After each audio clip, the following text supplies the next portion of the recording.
Good morning students. जब वो आलसी बालक दूसरों से नज़रें बचाते हुए बगीचे में प्रवेश कर जाता है तो वो क्या सोचता है, ये आगे दिया गया है। सह चिंतयामास, सह उसने, चिंतयामास सोचा, विरमंतु एते व्राकाः पुस्तक दासा, विरमंतु अवरोधयंतु, इनकी जो ये पुस्तक दास, पुस्तकों के दास है, पुस्तकों जो कीड़े हैं, वराकामिस बेचारे, हीन हैं, दीन हैं, उनको कहा गया है विरमंतु एते, एते ये, यानी दूसरे जो बालक हैं, विरमंतु अवरोध उत्पन्न करते हैं। तो उसने सोचा ये पुस्तकों के जो दास हैं, पुस्तकों के जो कीड़े हैं, निश्चित रूप से ये विरोध उत्पन्न करते हैं। अहम मैं पुनः दोबारा आत्मानम स्वयं को विनोदयिष्यामि, विनोद करूँगा, अर्थात मैं पुनः दोबारा अपना मनोरंजन करूँगा। जब वो सोचता है कि चूँकि बच्चे सारे पढ़ाई के लिए जा रहे हैं और वो बगीचे में चला गया, तो वो सोचता है कि ये पुस्तकों के दास निश्चित रूप से अवरोध पैदा करते हैं, लेकिन मैं दोबारा अपना स्वयं का मनोरंजन करूँगा।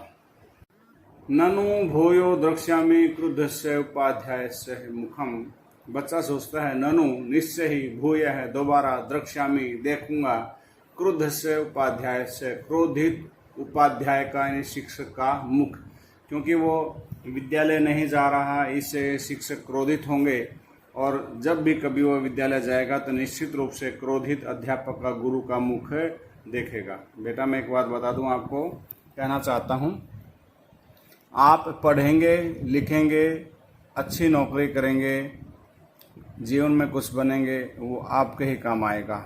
उनको तो सिर्फ इस बात की तसल्ली रहती है कि उनका बच्चा, उनका शिष्य योग्य बना है, अच्छे पद पर है। उनको तो सिर्फ एक ही तसल्ली रहती है कि हमारा पढ़ा है वह बच्चा योग्य है। उनको सिर्फ यही एक आत्मसंतोष मिलता है। वो अगर क्रोध कर रहे हैं, उस क्रोध के पीछे की जो भावना है उसको आप जानिए, समझिए, वो क्या कहना चाहते हैं, किस लिए वो क्रोधित हैं। वो आपका भला करना चाहते हैं, इसलिए वो कभी कभी आप पर क्रोधित भी हो जाते हैं। संतु एते निष्कुटवासिनः एव प्राणिनः मम वैसा, संतु हो जाएं, एते ये, निष्कुटवासिनः, निष्कुटवासिन जो वृक्ष के कोटर में निवास करने वाले हैं। पेड़ों की टहनियाँ कुछ इस तरह से कभी कभी जो घूम जाती हैं आपस में कि उनके बीच में खाली स्थान हो जाता है, जिसमें कई पक्षी अपना निवास बना लेते हैं। जैसे तोता है, वो अपना घोंसला जो है नहीं बनाता, वो पेड़ की कोटर में जो खाली जगह रह जाती है टहनियों के बीच में, उसमें अपना निवास बना लेता। उसके लिए कहा गया है कि यानी कि पेड़ों पर रहने वाले, प्राणिनः जीव, मम मेरे, अर्थात उसे भटके हुए बालक के, वैसा मित्र इति, अर्थात वो सोचता है कि ये निष्कुटवासिन हैं, पेड़ों पर रहने वाले जीव ही मेरे मित्र होंगे, अर्थात मैं इन्हीं को ही अपना मित्र बनाऊंगा। अथ सह पुष्प उद्यानम व्रजंतम मधुकरम दृष्ट्वा सह क्रीड़ा हेतु आह्वयत। अथ फिर जब वो बगीचे में चला गया, सोचता है, सह उसने, पुष्प उद्यानम व्रजंतम फूलों के बगीचे को जाते हुए, अर्थात जो पार्क में वो घूम रहा था उस पार्क में जाते हुए, घूमते हुए, मधुकरम दृष्टवा, भंवरे को, मधुकर होता है भंवरा, दृष्टवा देखकर, तम उसको, क्रीड़ा है तो खेल के लिए, आह्वयत पुकारा। जब वह बगीचे में गया तो उसने निश्चय किया कि ये पक्षी जो दूसरे जीव हैं, पेड़ों पर रहने वाले जीव है, ये मेरे मित्र होंगे। ऐसा सोच करके उसने बगीचे में घूमते हुए एक भंवरे को अपने स्वयं के साथ खेलने के लिए उस भंवरे को पुकारा। सह द्वित्री अस्य आह्वनम एव न मानयामास।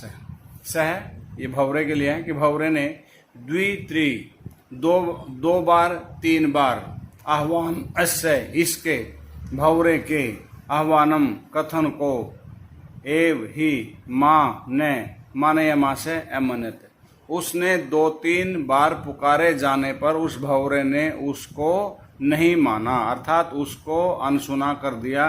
जो आलसी बालक कह रहा था उसकी बात को नहीं माना। चूंकि इस बच्चे ने 2 बार 3 बार उस भंवरे को पुकारा खेलने के लिए, लेकिन उसने उसको अनसुना कर दिया, उसको नहीं माना। ततो भूयो भूयः हठम आचरते बाले सो अगायत। ततः उसके बाद भूयो भूयः बार बार हठम आचरते, हठ का आचरण करने पर अर्थात बार बार बुलाने पर, एक प्रकार से कहें कि जिद करने पर, सह अगायत उसने गाया। सह अगायत, सह उसने अर्थात भंवरे ने, अगायत वैसे गई धातु है गाने के अर्थ में, लेकिन यहाँ बोलने के अर्थ में है।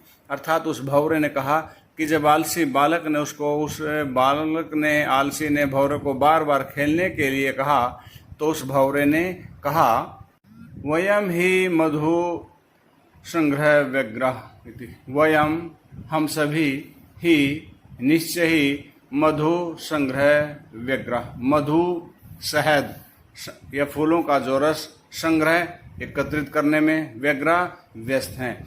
हम निश्चित रूप से निश्चय ही शहद को एकत्रित करने में व्यस्त हैं, अर्थात हमारे पास आपके साथ खेलने के लिए, व्यर्थ में समय बिताने के लिए समय नहीं है, हम अपने कार्य में व्यस्त हैं।